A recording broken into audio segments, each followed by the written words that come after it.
ये कहानी एक गांव की है जहां लोग भूत प्रेत की कहानियों पर विश्वास करते थे। गांव के किनारे एक पुरानी वीरान हवेली थी जिसके बारे में कहा जाता था कि वहां एक भूत रहता है। किसी को भी उस हवेली में जाने की हिम्मत नहीं थी क्योंकि जिसने भी वहां जाने की कोशिश की वह बुरी हालत में वापस लौटा। एक दिन गांव में एक नौजवान लड़का आया जिसका नाम राम था। उसे भूत प्रेत पर विश्वास नहीं था और वह उन कहानियों को झूठ मानता था।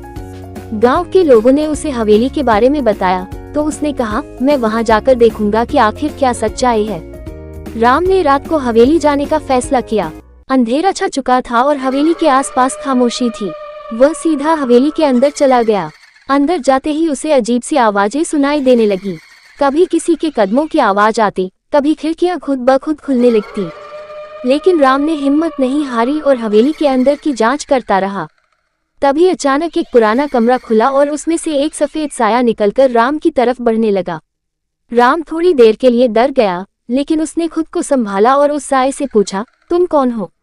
साया रुक गया और धीरे धीरे उसकी आवाज सुनाई देने लगी, मैं इस हवेली का मालिक था।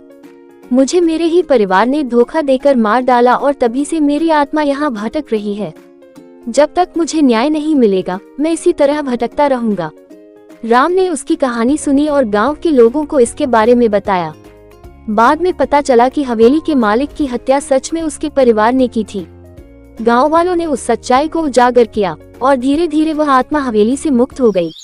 उसके बाद से उस हवेली में फिर कभी कोई भूत नहीं देखा गया और गांव वालों का डर भी खत्म हो गया।